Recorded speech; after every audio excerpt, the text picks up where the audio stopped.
recording now.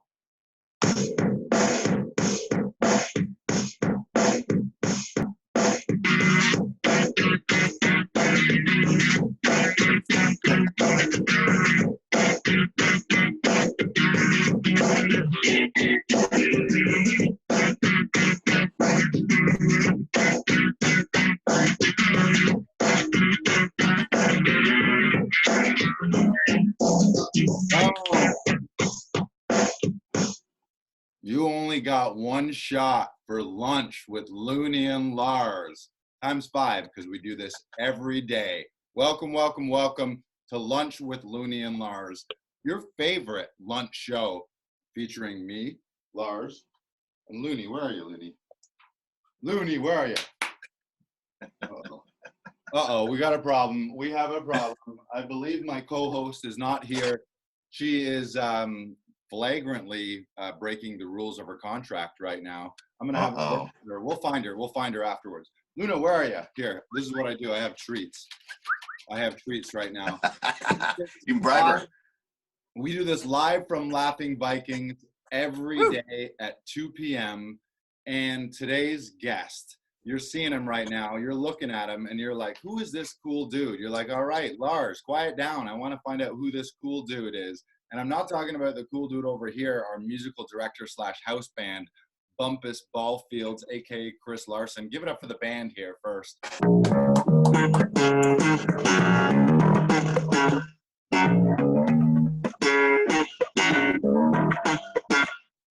Live from New York City, from Madison Square Gardens, yes.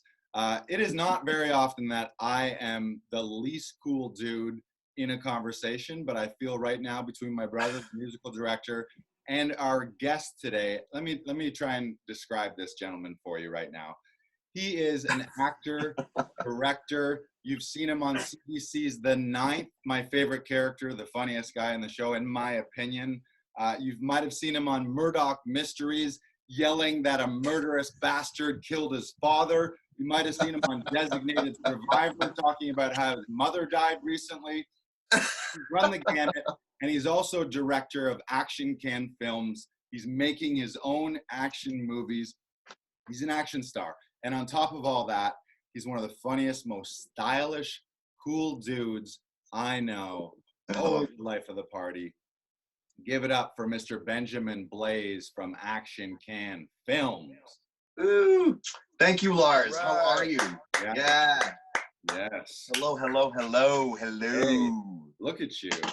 That was a nice intro. Thank you. Man, I was thinking about it. I gotta say, I'm so pleased to be on the show with you. I wanted to mention that we're also broadcasting live from Withrow Landing here. Oh, you think you're live? In the Toronto East Side. No, you're not live. This is my. Oh, you think this is your show? This is my show. No, the time machine it needs to boot up again. So I'm going to broadcast live too. Nice. What a world we live in here. Look at this. Well, welcome. I know, technology. Welcome to lunch. You're officially my second pandemic lunch guest here. I love it. I love it. We're going for every day because I figured, you know what? What are we doing? I know I got to eat lunch every day. Are you gonna do brunch on Sundays? Maybe for the hipsters. That's a good idea, actually. And yeah, a little eggs Benedict, some puffy pancakes, you know. And in the Zoom waiting room, I'll make a big line, so there's a big huge queue out front, just like Lady Marmalade here in Toronto. Yeah, and it can really speak to all the all the people who would normally be serving brunch and they don't get a chance to go and experience the mutual trauma that is brunch. Brunch time. Sunday brunch. I remember when I used to work in restaurants, man, that was always the oof. It was dangerous shift because you'd make a lot of money, but you'd have to be up really early on a Sunday. And, so you were rip roaring hungover, but so was for sure. So hungover and no one's drinking, so it's just like a lot of hungover grandmas and right. We're out of those trenches now, which is nice. Hungover Caesars, that's what you got to drink. Do love a Caesar. One of the places I used to work back in my 20s, they used to make this watermelon minty spritzer thingy that tasted like juice, but it was chock full of healthy vodka vitamins. And man, oh man, That was a real way to get through brunch. Not to advocate substance abuse by any means, but it worked. Well, at least you're balancing it with vitamins the next day. A lot of people just go and a lot of vitamins in watermelon. What are you eating? What are you eating for lunch? Hey! I'm running this interview. All right? Oh shit! Sorry.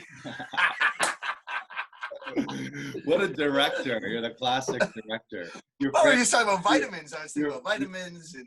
You were framing me up properly earlier. I don't know how my angles are looking here. You look good. You look good. The background's nice. It's all very on brand. What does your hat say? It says Lou. This is a wardrobe piece from a kids show that I was on called Lou, called Oh Yuck, where I played the lazy handyman. You played the janitor guy, right? Janitor dude. Didn't you also play some sort of like spider monster? In one episode, I turned into a spider. Nice. Yeah, I guess I was bit by a spider, and then what did I do? I drank spider milk. Is that sort of like Spider-Man, but right? But more discount. Exactly. This one's my hat. Creative effort. Yeah, I like it. You are a creative fucker. All right. So, first question, I'm throwing it right back to you. What's for lunch, Ben? Today I'm having a light lunch because I had a heavy breakfast, and then I exercised, so I didn't want to be too bloated. Right. So I'm catching up on my vegetables. Ben. I steamed some broccoli, and I really simply sautéed it with some soy sauce and a little bit of lemon. And I also had some tuna salad that I made, but I was really hungry before we started the interview, so I already ate it. All right. But I got some steamed vegetables full of calcium, iron. A lot of protein in broccoli. Ben, you had one job. The name of the show is Lunch with Lars. You go and blow blow your appetite, just complete disregard. But I appreciate it. And I know you're healthy and fit too, so that you're you're not just going to eat lunch. I'm trying to, man. Try to stay fit. It's hard. I am. What do you got? I also had a late breakfast, which was, I'll tell you what I ate for breakfast. I had oatmeal with some peanut butter mixed into it. And I had a couple scrambled eggs and half an apple and a coffee. And now I also have a coffee. There you go. Cheers. I'm drinking right now. I'm drinking sport greens to get all my my greens. Oh, good. Yeah. It's important to get your greens. Antioxidants. Yes. Keep your immune system up. You know what I mean? Boom. So this is the part of the show where we just both enjoy our lunch. We don't necessarily have to talk for a minute. We can kind of just look off into the distance and ponder things and just really soak in the moment. And is this the ASMR portion of the show where we chew into the microphone? Not quite, because we're gonna have some noodling in the background. Chris is gonna play here, our house band. Oh, great. Okay. Go ahead and enjoy that broccoli. Yes. All right. All right, nice piece of broccoli, bro.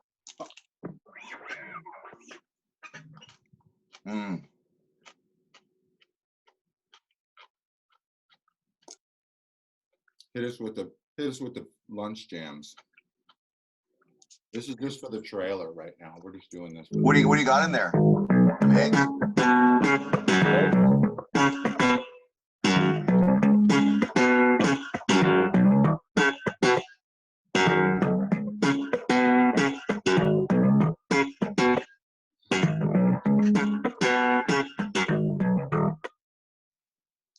I'm eating egg wraps. Scrambled motherfuckers. That protein, baby. All right. Did you make that yourself? Moving right along. Yeah, man, I fried them up myself. Yeah. Holy cow. And there's sauce in there as well. Oh, a little spice? There's a little spice in there? A little spice, little taco seasoning. Are you an avid cook? Do you do a lot of cooking? I move in and out of it. Sometimes, I have the ability, but I also get lazy. Nice. And I can get lazy. One of my roommates is a chef, so we're quite fortunate. We get treated to cool experiments and delicious meals. Yesterday he made a homemade Joe Louis from scratch. Wow. It was pretty cool, actually. Joe Louis. I haven't heard of it in a while. All right. That was my first question, was what's for lunch? We've moved past that one. Now you're an actor. I would like to show a little bit of your demo reel right now because I fucking love it. I watched it earlier. So I'm gonna my demo? Yeah. I want to show the audience some clips if you're all right with that.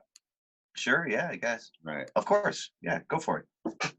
I'm gonna try to share it here. One sec. Can you see that screen? I see. Oh yeah, I can see it. All right, here we go. This is Benjamin Blais. First of all, I want to show this. Look at that guy. Look at this guy's website. You guys. It's sold right away. You're like, who is that? I gotta meet that guy. You got to show them Action Can films too, but I guess we'll talk about that later. We'll get there. Don't you worry. Don't you worry. So here's Benjamin in CBC's Gem the Ninth. I love this.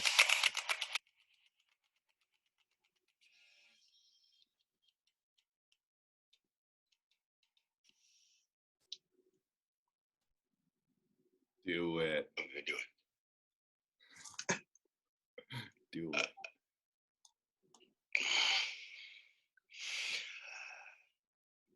Oh. Yeah.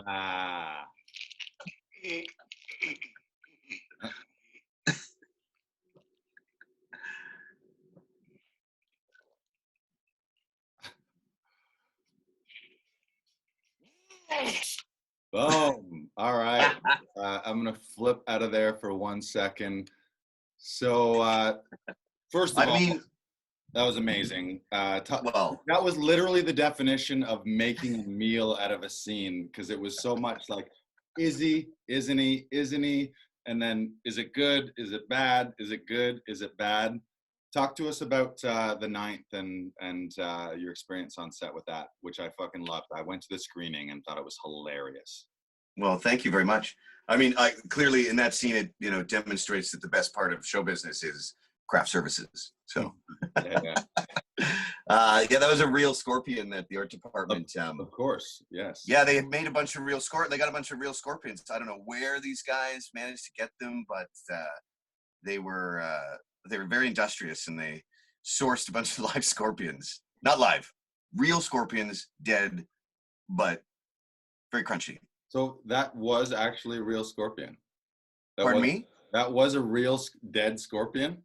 Yeah, it was a dead scorpion. Like good, like heft, good girth. Amazing. And they taste like peanut skins. Bunched up. Delicious peanut skins. Yeah. I mean, I remember that scene because like in the script it just said, "No name eats the scorpion."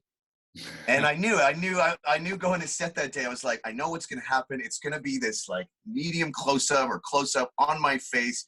Right. Daniel A.M. Rosenberg and Michael Goldlist, the showrunners, they're going to want me to eat one of these damn things. They've been threatening me all week with it. And so I knew, I was like, okay, I got to come up with something. There's got to be, I've got to be able to tell a story here. I don't know. I didn't eat anything gross, but you practice some stuff in the mirror, whatever, as you do, as a performer does. And and the day, like the moment of the day came, and everybody was like gathered around on the other side of camera, just like, Right. So one take though, one take. Yeah, a lot of that was real. What I would like, first of all, I want to acknowledge, this explains a lot about you. You have scorpion power. I do. I was also born king. I was born in November, and so I am also a Scorpio. Wow. See, it's all coming together. Listeners, viewers, we should give a shout out to Arlie. Just hopped on. Arlie, welcome. Arlie. Of course, you know Benjamin here. Thanks for joining us for lunch with Looney and Lars. My second question for you is: would you now reenact the scene using a piece of your steamed broccoli lunch. But I love the taste of my broccoli. Pretend you don't. Like, Like oh.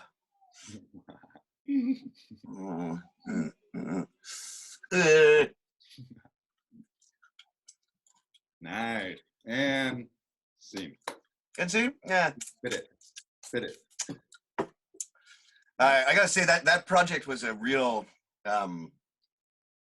gem in the crown of my career for sure. Like working with all those people, those two guys who wrote and created the show was fantastic. And going on to set with a bunch of these like stalwart professional comedians, like Daryl Hines was from the Royal Canadian Air Farce, and you know, Neil Crone, Lee Hutton, like, oh man.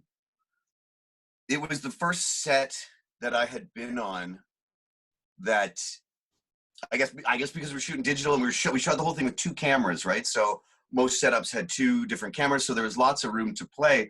And it was the first time that Daniel A.M. Rosenberg, the director, he wouldn't call cut, and we would just riff, right? We'd be like, okay, let's keep going, and we just keep going, and the jokes would get just filthier and dirtier, and we'd go until basically someone behind the camera would crack, or one of us would be like, there's no way we can say this on CBC. Like, are you kidding? But we kept being reassured. Like, Daniel was like, no way, man. We're getting notes from the studio, and they want more swearing and more drugs and more sex, and it was awesome. It was a real fun place to play, and I hadn't really done a lot of work like that before. So it was a really cool environment to sort of embrace and play with it. And I got to play a real loudmouth, so yeah, your character is the best. Fun. Like that, I loved you in it because that's the character I would want to play if I was in it. You know what I mean? Oh, you'd be great in that. I want people to watch it, and it's become a real like cult sleeper hit. So CBC does a 2nd season, and then we play a rival baseball team. Ooh, good. Right? I was originally thinking umpire for me, but I like being a rival because then I get to play. I think because the box springs were all in red, right? And there should be another team that's almost exactly like them, but blue and a little bit better. Right. And they all have these counterpoints, right? Or counterparts. Not to toot my own horn, but I am and more so was a hell of a ball player back in the day. Are you kidding me, Lars? So I just want to let the people at home please do. No, I just have a little story for everybody. I baited that out of that you. You baited me for that, of course you did. When we were training for that show, I knew that a lot of the actors, including myself, didn't have a lot of experience behind the plate, as it were. So I encouraged everybody to join us to have some impromptu softball games throughout the summer before we went to camera. And my roommate and business partner, Jeff Hansen, they call it in the business. Exactly, go method. Yeah. He's a like, he could have gone pro, and I was like, and, you know, my roommate will train us, and so, you know, there's only like 8 people in there. So to fill out a game, I invited a lot of my friends in the neighborhood and in the industry, and Lars was one of them. And we play this game. Everyone who's in the box springs was on one team, and all of my friends who happen to be fantastic amateur baseball players on the other. Wow! And Lars comes up to plate. I didn't know. Yeah, that was like a training session. I didn't know that Lars was related to the 9th. I knew that it was a lot of actor people, but I didn't realize that it was connected to the show. Wow, that's hilarious. Yeah, it was awesome. So like that's why the score turned out to be like 28 to, I think, 3, because no one on the box springs knew how to play. It was very method. Anyways, this laughing Viking over here comes up to plate, and, you know, all nonchalantly, just like Beck swings and pop, this ball goes like, it's going through the park, past the park, higher than the park, past the sidewalk, almost directly into this moving car that's coming up the street. And everyone on the field, like, no one can even run that fast. It's like, ah! Fortunately, it hit a tree and saved all of us the repair of a windshield. But everyone turned around and looked at this behemoth over there, and he was just like, sorry, guys. I mean, you really showed him. You showed him, Lars. I didn't mean to hit it that far. I mean, I know, so I can only was, imagine how far it would have gone if you meant to hit it far at all. no, Like, what are you gonna do? I maxed out. Like I was trying to hit it really hard. I just underestimated my capability. You don't know your own strength. And I hit it to center field, which if I had pulled it to left, I had all the room in the world. But center field was still a hefty shot. Like, what would you put that? 350? Oh, Keeping in mind it hit way up that tree, that was a bomb. That was a bomb. That would have been a home run for sure.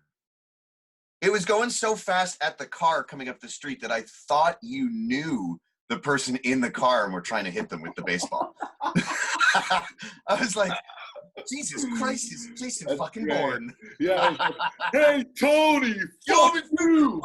Bam. Yeah. Dab. As soon as I hit it, I was like, fuck yeah. And then I was immediately, I clocked. Yeah, do that, tell that story. Uh-oh. I clocked the road, the parked cars, and then we saw, it was like a white van. It was perfect. It was like a movie moment. Like you had yelled action and action on Lars and bam. Everything went in slow motion. Everyone was like, no. But it was ball. Yeah, it was ball and van. And you could do like, even the least of a physicist or mathematician could start to connect the dots, like ball, van, ball, fan. And nice. And then it nailed like probably 3/4 up. There's a big giant tree, and then it plinkoed its way down. No, man, it was only the top of the tree. It was like, you were so lucky, man. It just clipped it. Oh yeah. Another foot. It would have been like. Right. You'd have been making apologies. It felt good. And then I trotted, and I was like, "Oops." But yeah, I mean, like then you became this legend on set. They're like, "What about the guy? What about the home run guy?" One time I pinch hit in softball. I was working the night of the game, so wasn't able to do the game. But I showed up, and I was also injured at the time. I think that's why I ended up working. I showed up late, but they pinch hit me, and I was wearing jeans and like work boots, and I hit it. Gangster. Legendary sports moments there. What you did. I look forward to getting together with a bunch of people and playing some pickup games on the other side of this thing, man. Why'd you have to be such a bummer? What do you mean? We can play. We're gonna play. Come summertime, me and you will be out on that field, man. Remember when we used to do stuff? Remember baseball? Remember baseball? Yeah. No, we'll be playing virtual baseball, or we'll figure out a way to like to play virtually here.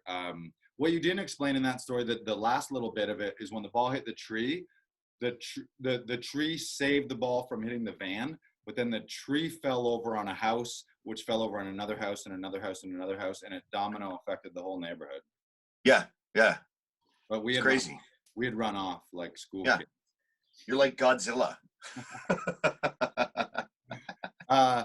Which all of this leads me to a question that I had prepared for you here, and that I would like you to tell your greatest sports moment. Have you ever hit a game winner? You ever scored a game winner? Have you ever? Oh man, I mean, perfect game.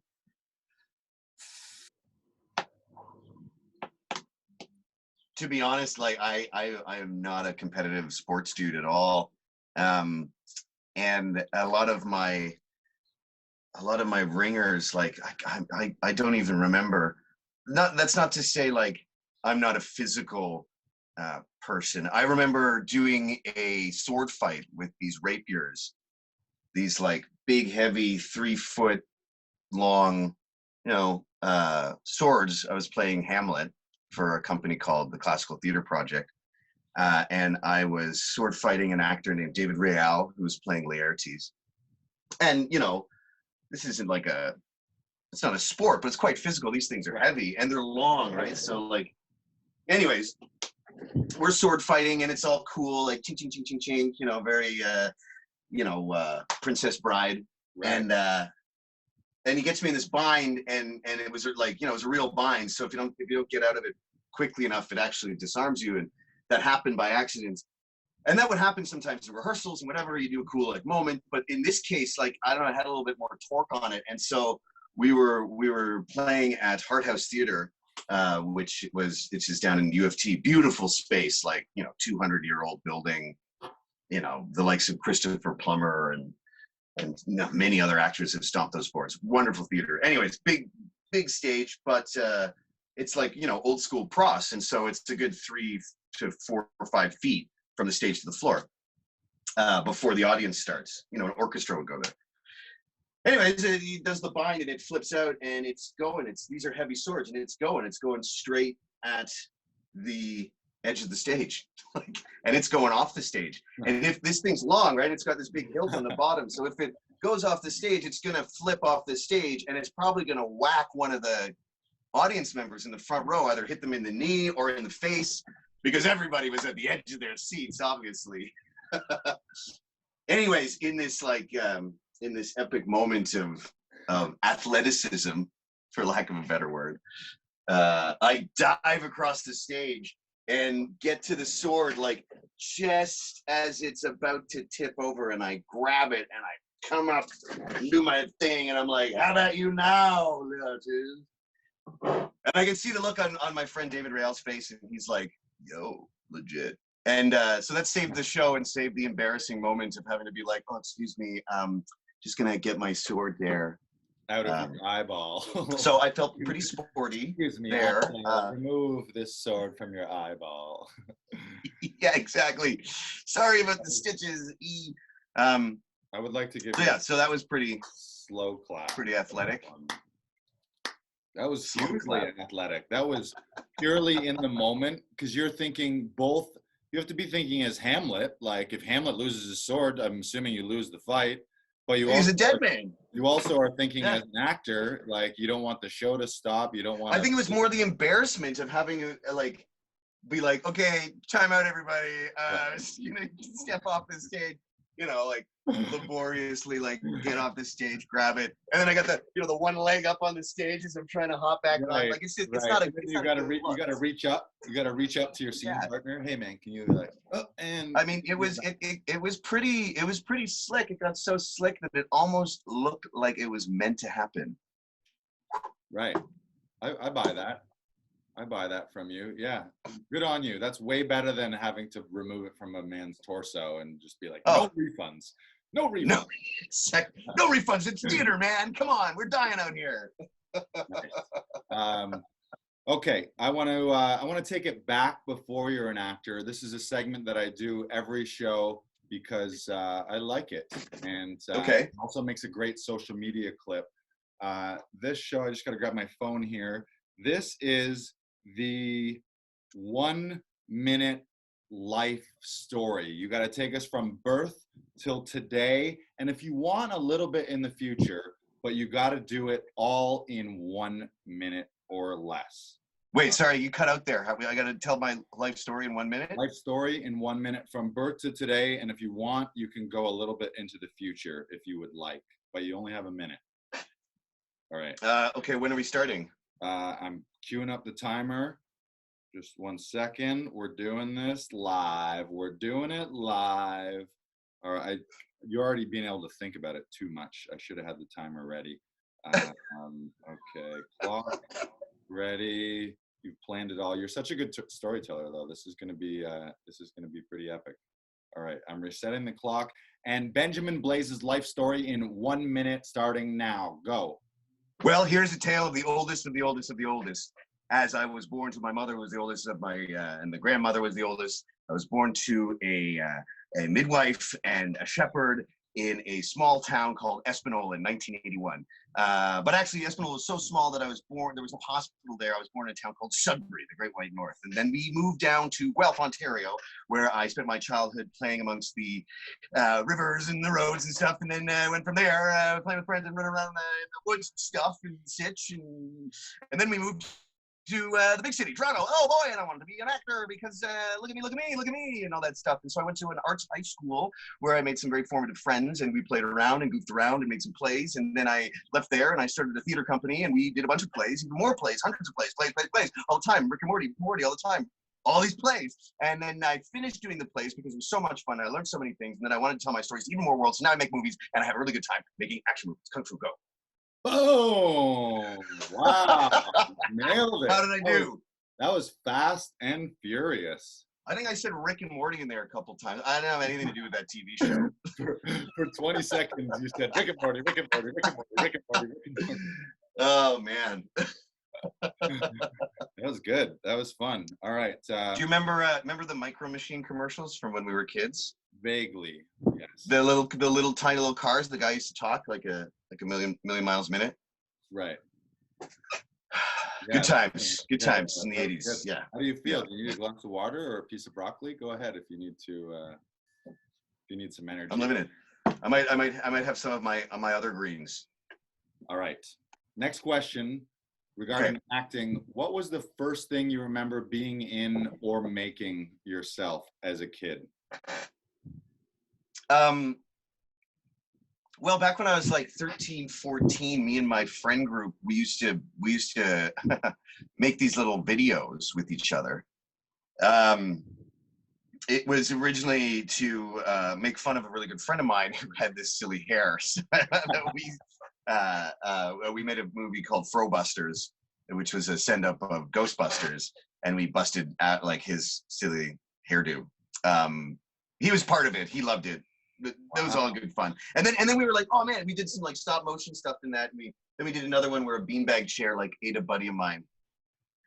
But I was all into the acting vibe in that year of school. I guess that was middle school. And so when our school did a school play, I had also like participated in this sort of glee club type thing where I guess I was kind of like a mascot to some of the sports people. And it was fun. And I was experiencing popularity for the first time. People were like, hey, you're the crazy guy who does the things and is entertaining. And then our play was going to do a musical. And I'll never forget it. It was like Grease meets Teen Wolf. It was called How to Be a Teenage Werewolf. And you already looked like a werewolf at that age. Oh no, my friend. I was the delightful comic relief. I played the Igor character, who helped transform the hot guy into the werewolf. I had a solo, and I made my own costume, and it was the coolest costume, in my humble opinion. That's amazing. And then we did this play. And it was a blast, man. And people were like laughing. And it was the first time I got the vibe for performing like that. Like, yes, the reception of the audience, but, it was like every, I guess, Tuesdays or Thursdays, we had this extracurricular gathering of the rehearsals, and, a new friend group was created. And that experience was really profound. I think that was grade 6 or 7, like right before high school. Maybe grade 8. I can't remember. Like I was young. I was a teenager, and I was like, "This is great." And then my father moved us to Toronto to pursue his PhD at the University of Toronto at Boise, and I was bummed out because I was going to leave all my friends. But he was like, "No, man, I found this arts high school that you can go to and channel some of this energy." Because I was pretty bummed out. Like I was losing all my friends. I just like kissed a girl. Yeah. And we were star-crossed. Girl, and so I was pissed. I was like, I don't want to move to Toronto. I want to stay in Guelph. I can't imagine what my life would have been like if I didn't. But he. Wow. We just I just learned 3 commonalities about us. One is that I was my first acting gig was in grade 8. I played Kinnicky in Grease.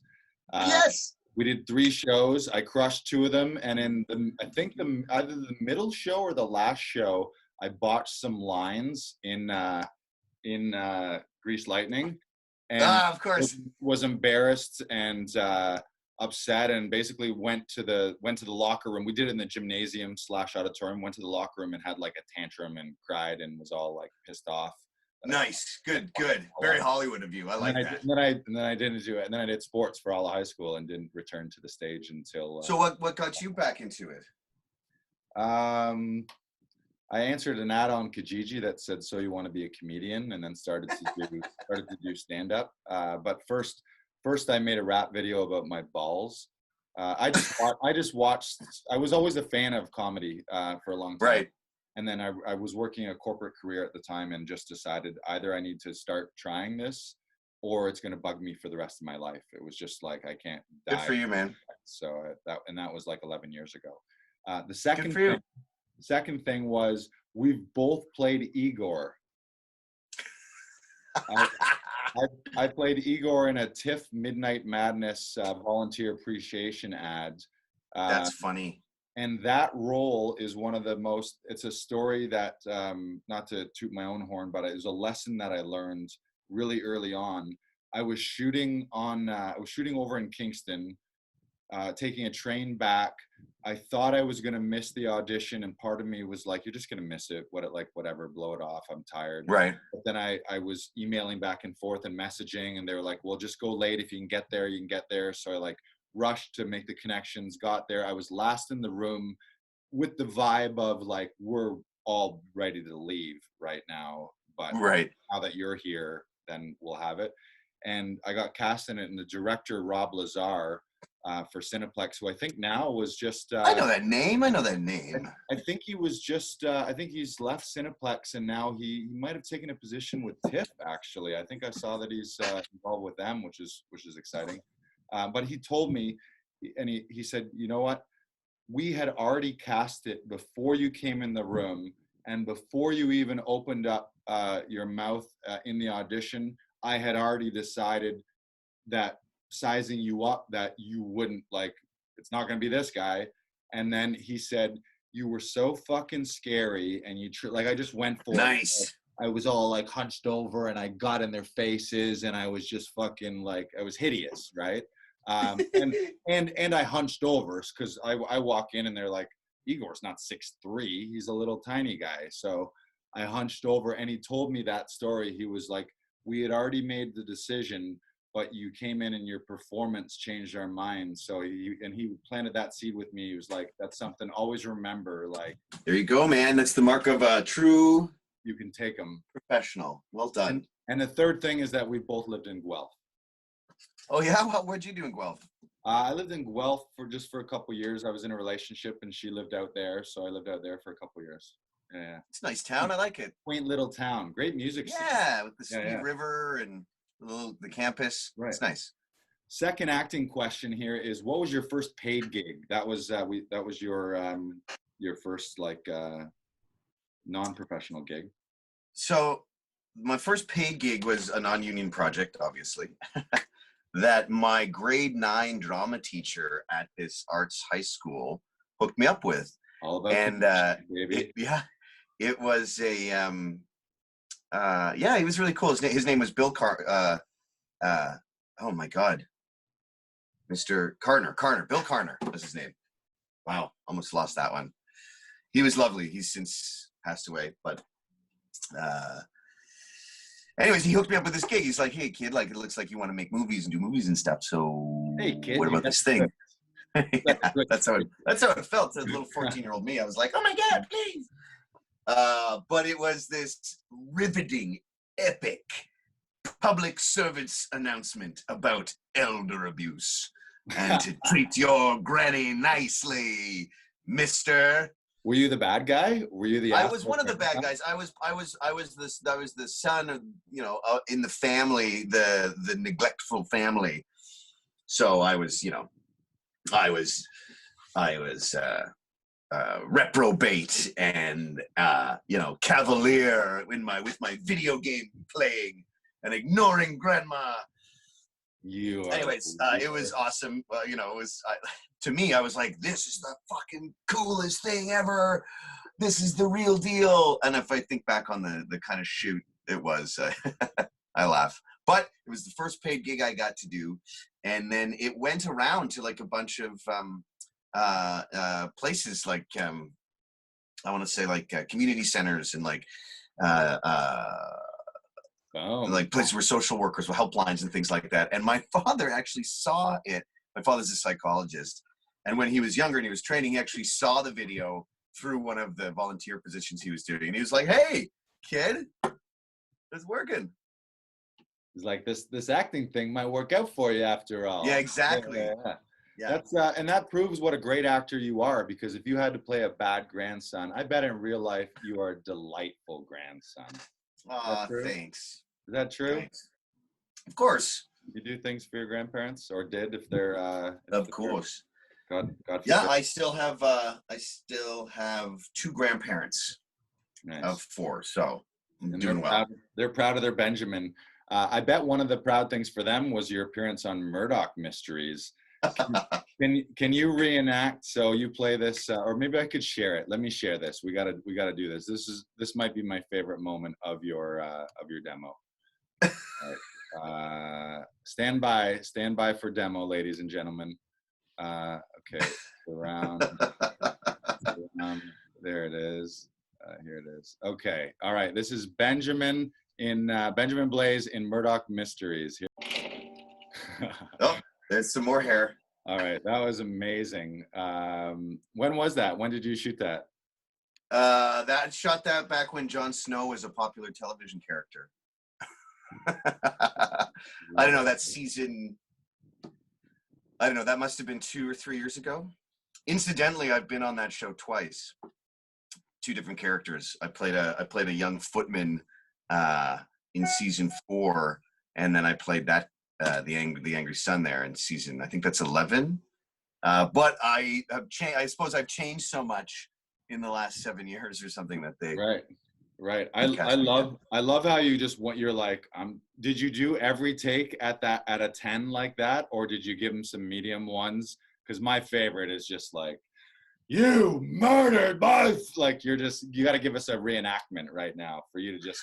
No, I came in hot on that one. I wanted to make an impression. Right.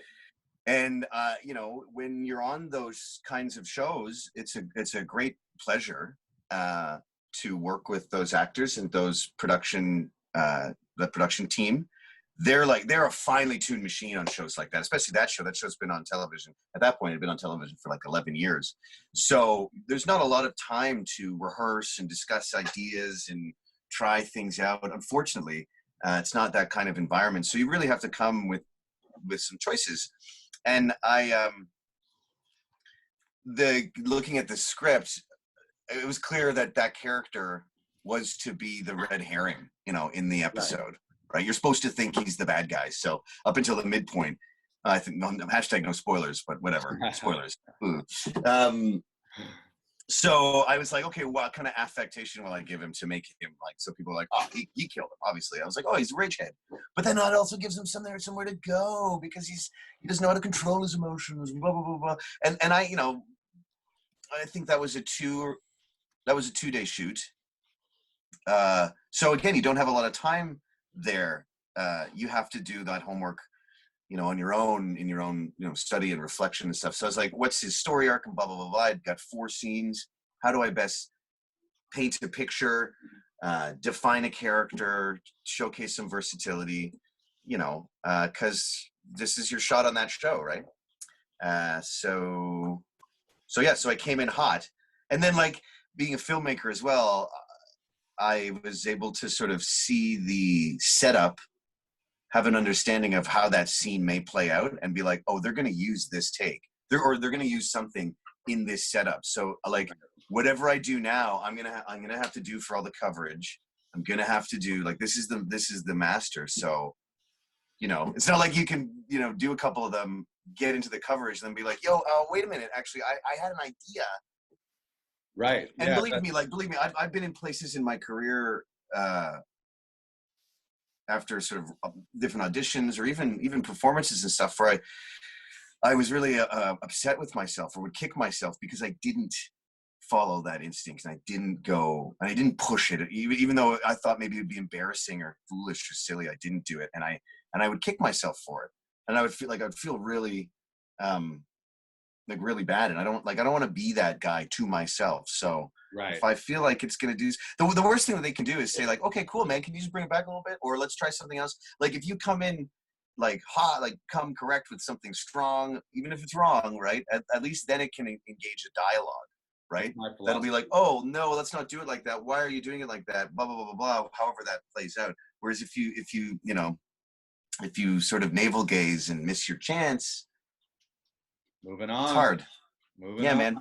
Yeah, It's and tough. they don't have time. Like they don't have time to redirect you and stuff. It's just like all No. their time is setting up cameras and lighting it and doing all that stuff. Mhm. And then it's just like, that's it. We got it. That's it. Yeah, I mean, Love it.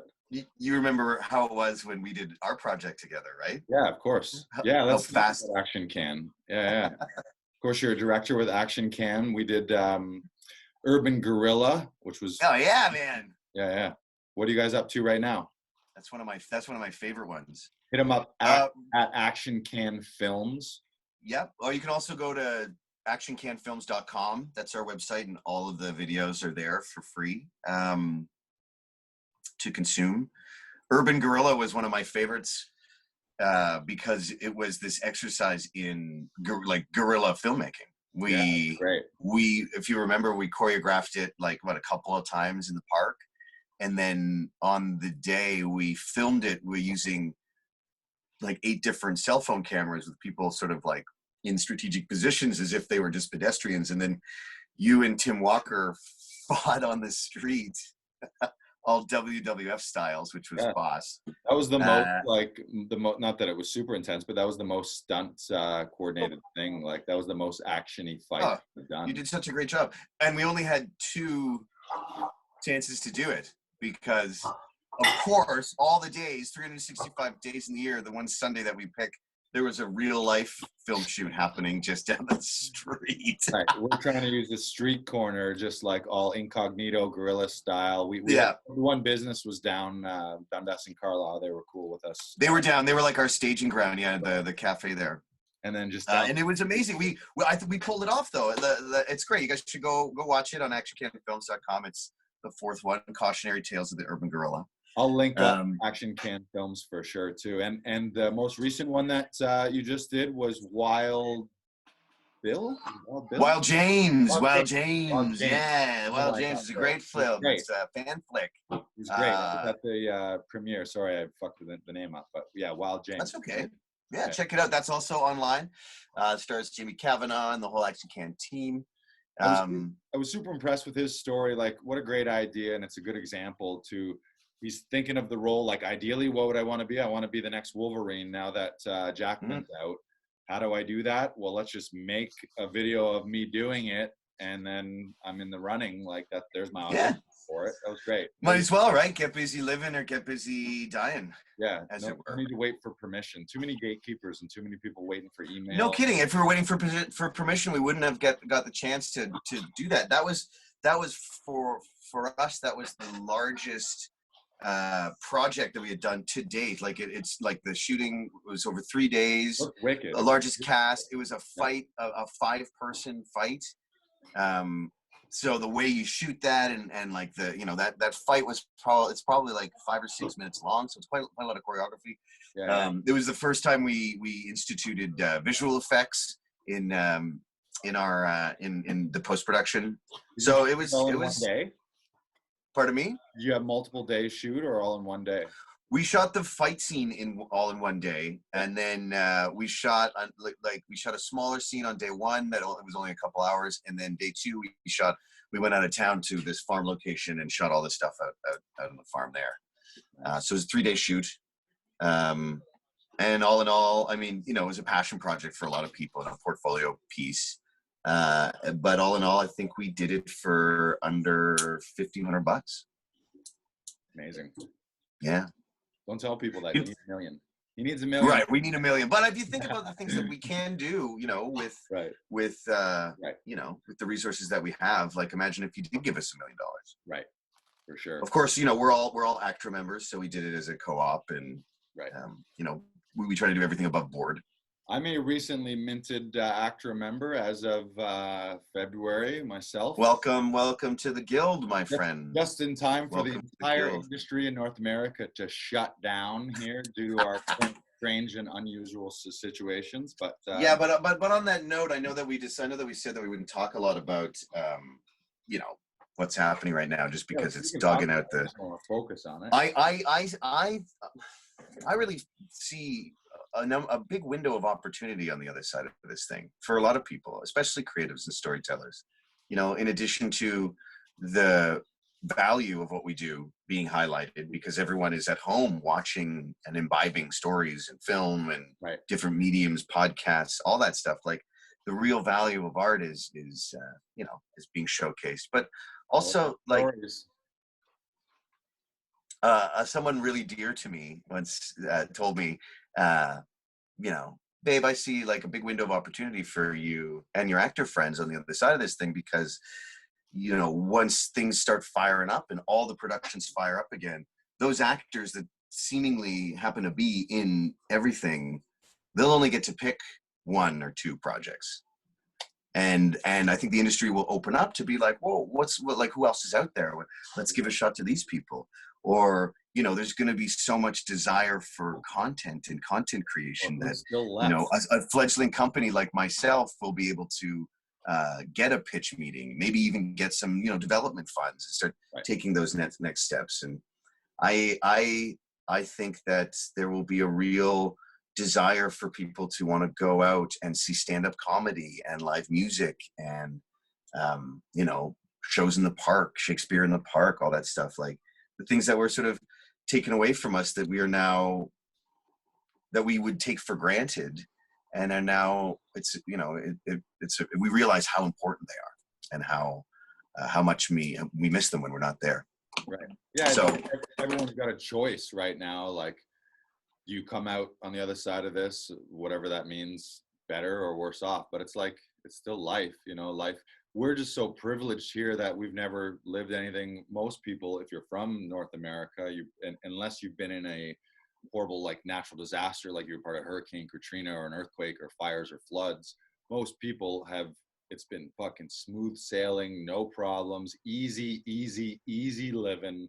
Never had I mean, I can't speak for everyone. Obviously, people have. No, but yeah, I mean, we are quite fortunate. I was listening to the CBC yesterday morning, and Matt Galloway on The Current was talking to different people and their measures that they're taking all over the world. And he was talking to a doctor in India, and you know, the doctor was like, "We're trying our best, but like the public healthcare service in this country is not equipped, and a lot of people are not equipped to do social distancing. They live, you know, with 10 other people, and a lot of people are uneducated, unfortunately, and so it's really hard to get the message out, and it's really hard to, you know, so we're lucky. Yeah, we're very lucky.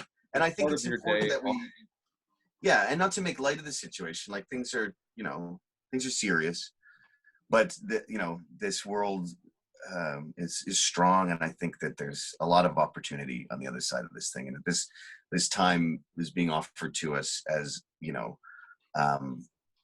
as a time of reflection for individuals, but also like society on a global level, right? Yeah, it's kind of we won't be going back to a new kind of normal. There'll have to be a new, or we won't be going back to the regular normal. There'll have to be a new kind of thing, and you know, any change is always really difficult and sometimes hard, but it's because of that we grow, right? So I, for one, am looking very much forward to the growth and opportunity. Me too, buddy. Cheers that this time offers. Yeah. Cheers, me. Thank you for joining. Look at this. Cheers. Look at this sludge right here. Cheers. Rapid fire round before we say goodbye.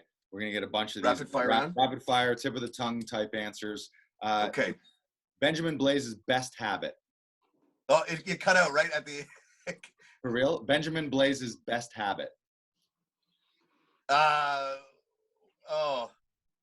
Winky face emoticons. You're a connoisseur, are you? Benjamin Blais's worst habit. Smoking. Okay, you're working on it in quarantine right now? Am I in quarantine? Are you working on your smoking habit now, or are you just smoking as much as ever? I'd like to, but it feels like we're in the trenches, and man, I don't. Right. Well, remember, it's apparently a respiratory disease, so. I know. So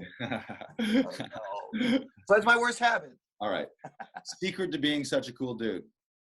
Didn't hear that one. Are you fucking with me, or no? Like, you'll say the first half of it, and then the second half will cut out. Weird. All right, we'll have to check the technology here. I'll talk to our tech guy. Okay. Secret to being a cool dude. Pants. Cool pants, cool dude. That's it? Well, I mean, how many cool dudes do you know that like are rocking no pants? Right. Unusual trophies or awards? I didn't hear you. I don't know. How did this happen? I feel like I'm being pranked right It's now. funny because I can hear you, and then when you'll say Benjamin Blais is most. Weird. Yeah. Okay. Any unusual trophies or awards? Yeah, I have this weird looking clown statue here. It's called the Dora Mayer Moore Award. It's given to you for theater, and Nice. it's for a musical that my company made many years ago. And it's dangerous as fuck because if you see this like little pointy hand, like it's this solid metal. Yeah, that's you could kill a man with that. That's the murder Yeah. weapon in a game of Clue. It's also quite scary. Like, you know, it's Pavarotti, but like, look at this guy. They're coming for you. That's great. That's good. Yeah. Unusual. You nailed that. I give you full marks for your answer on that one. Weirdest place you've ever bow chicka bow bow. I bound chicken wow wowed once on the top of the Waverly Hotel before they tore it down back in like 1998. That's what happened. You did that, and they were like, "This place has been spoiled." No, man, they had it was open for years after that. It was the Silver Dollar Room, and but yeah, it was a beautiful view. Second weirdest. Second weirdest. I don't know. The floor. The floor. That is a weird one. If you could decide and pre-program right now, after you die a long time from now, what your last tweet or your last Facebook status or your last post is, what would it say? Look behind you. Nice. I like that. I like that. If you were your own life coach, what would your advice be to yourself? Keep going and stop being so hard on yourself. Nice. Not much of a slave driver, your life coach. He's a real easygoing guy. Hey, relax, Ben. Chill, man. The dude abides, man. You know. Yeah, your life coach is the dude. That's good. Yeah, for sure. That makes sense. Yeah. And I think that's everything that I had planned. I think we ran the gamut here. That was a lot of fun, man. Thanks for having me on. Yeah, that was great. We chilled out. We learned some commonalities. The Guelph, Igor. What was the other connection? Guelph, Igor, and Greece connection there. And Greece. Yeah. Nice. Well, where's the best place to follow you? I guess is it best place to follow me? You know, Instagram, Blais.Benjamin. But the best place to find out all the cool things that we're up to is at actioncanfilms.com. We have a couple projects that are in the can right now, and you know, it's sort of fortuitous timing that we have a bunch of work to do in post-production, which we can do on the computers and remotely together in this time of quarantine. So we're cooking some stuff up. I just got a rough cut actually this morning from one of our directors, and we are working on scoring that right now. And also we are cutting together the other project that we shot in February. So on the other side of this thing, we hope to have a couple new films to drop. Amazing. Well, I want to say once again, thank you. And you know this already, but I want to acknowledge you for your energy and your vibrancy. Every time I've ever hung out with you, you always show up with big energy. I don't think I've ever bumped into you and you're like mopey or negative. You're always like, hey man, what's up? What's going on? You're upbeat, you're positive. Your flair game's always fucking on point. Cool glasses, bandana, wristbands, whatever you got. You got it going on. You're a cool dude, and I appreciate you. And let me know anytime you need me to be involved in any of your projects and vice. Dude, I got lots of ideas for us to work together. Shout out to all our listeners and viewers, especially Arlie, Arlie, normally we have a Q&A section, but I feel like you know Ben so well. Yeah, she really stuck it out here. Yeah, you were here the whole time. You can follow at Laughing Vikings as well. And if you're a supporter of the show, those of you listening on all the podcast platforms or watching on YouTube, and you want to get more involved with the show, check out our patronage hub at patreon.com/laughingvikings. You can become a member. If you're a business, small business, or a corporate entity, you can become a partner and sponsor one of our shows. So please do that and check it out. Ben, it's been a pleasure Lars, having lunch with you. thank you. Thank you. We lost our house band at some point. So our New York house band, Bumpus Ballfield, usually plays us out here. So we have to I don't know. We'll just do that. We'll pretend like it's going. Like, yeah, you can fix it in post, man. Fix it in post. Wait. I got to put the glasses on. There we go. Yeah. There we go.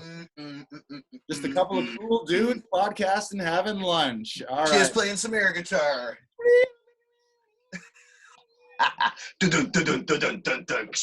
All right. Fist bump me and we're out of here. Ciao, bello. That was great. Thank you. Thank you. I'll talk to you soon.